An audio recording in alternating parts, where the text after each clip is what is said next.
So the first thing it will do is cut out a piece of leather where we have two patterns that can fit on it. So I've got this one and this one here. And what I do is I take a pen and I would just draw around the outside of it. And eventually it'll look like this. And then what we're going to do is we're going to start marking where we're going to punch holes. So we want to put one in the center of the center top, center right, center bottom, center left. We want to make that to where it's more symmetrical. And then between each of the dots, what we would do is put 7 or 8, depending on what you want to do. Just make sure whatever you do in between here is the same thing mirrored on this side over here. So you're going to start putting your dots here. So 1, 2, 3, 4, 5, 6, 7. And I would just mirror the same thing. 1, 2, 3. Sorry. Yeah, whatever I do on one side. And yes, you want to give a little bit of space off the edge.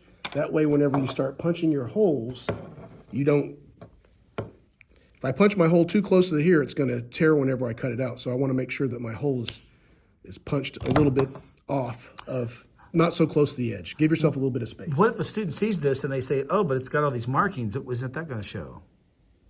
Like all these black dots. Is that going to be seen? If you put them on the inside, then no. Yep. So you would have, what I would do is I'd have this side facing up. So have your side with the dots like this.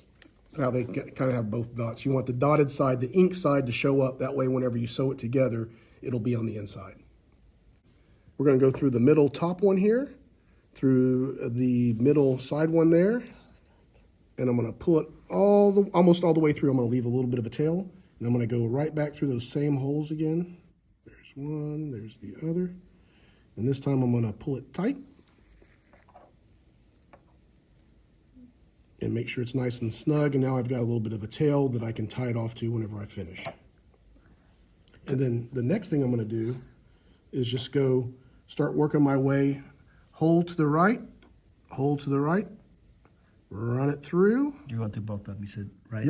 Yep, went through both of them, closest to the right. I'm going to pull it tight. Do you go back to the original one, or do you go? Nope, we're just going to the hole to the right. So I've got this right here where I'm going to go to the hole to the right. And you start from going on top? Yep, on top through the bottom one. I'm going to pull it tight.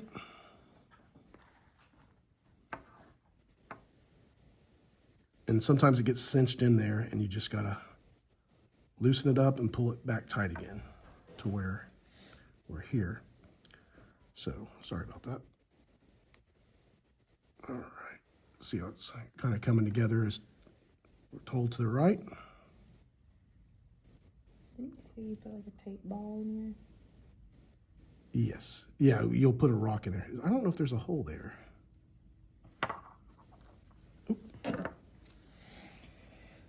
I do that on purpose to show that sometimes if you don't have the hole, then you there you go. Hole to the right, hole to the right. Run it through both and pull it tight. And sometimes this will get caught in there, so just be careful if it gets cinched in like that. You just kind of pull it loose and make sure it's nice and snug. And I'm going to go 0, 1, 2, 3. Let's get started.